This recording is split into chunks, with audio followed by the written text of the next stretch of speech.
J'espère que vous allez bien. J'ai une tête de fatiguée un petit peu, c'est normal. Hier, comme vous avez pu voir, je suis sortie toute la nuit. Là, j'ai de la crème partout ici. Et ma bouche, si vous regardez bien, elle est beaucoup plus grosse. Je suis retournée voir Anya. J'ai pas du tout fait la même bouche que j'avais dans les Marseillais contre le reste du monde, qui était beaucoup trop grosse. Et pourquoi elle était beaucoup trop grosse? Parce que en fait, j'avais accumulé beaucoup trop de produits.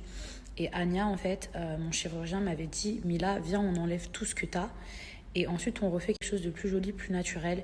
Et vous savez, quand vous venez pour des injections, vous n'avez pas envie qu'on vous dise d'abord, on enlève tout, tu restes comme ça pendant une semaine, alors qu'à la base, vous voulez des injections. Vous voyez, c'est ça le problème des gens, c'est qu'on est tous trop impatients. Et donc, du coup, moi, je lui ai dit non, je ne veux pas enlever le produit, etc. Donc, ce qu'elle a fait, c'est qu'elle a injecté du produit sur une bouche qui était déjà surinjectée. Et c'est pour ça que ça fait très, très bizarre à la télé que ma bouche, elle est comme ça. Même dans ma dernière interview, quand j'ai ma perruque blonde, ma bouche, elle est comme ça. Et donc, suite à ça, j'ai décidé d'aller la voir et d'enlever tout le produit.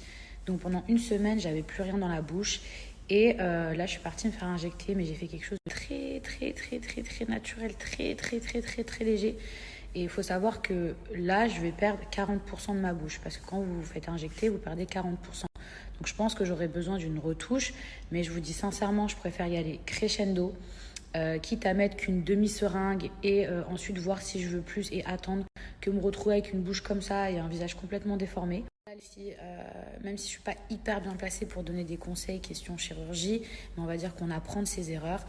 Moi, si j'avais un conseil à vous donner, d'abord, si vous avez déjà plein d'injections et que vous avez envie d'avoir une bouche à la russe, etc., faites-vous enlever vos injections d'abord.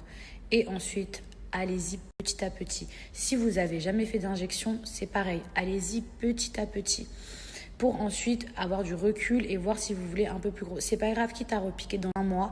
Mais notre problème à nous, c'est qu'on veut tout de suite. On veut une bouche comme ça, etc. Et après, en fait, c'est pas joli du tout. Donc des fois, il faut juste savoir prendre son mal en patience pour avoir un résultat beaucoup plus joli. Donc là, j'ai une tête qui est très bizarre, c'est normal. Je viens de me faire injecter. Et comme elle m'avait enlevé tout le produit dans la bouche, elle m'avait aussi enlevé tout le produit ici. Donc du coup, on a recomblé. Je pense que d'ici une semaine, je pourrai vraiment vous montrer. Mais je vous dis, j'ai vraiment injecté léger. Tu demandes ce qu'on a fait, vaut mieux ne pas savoir.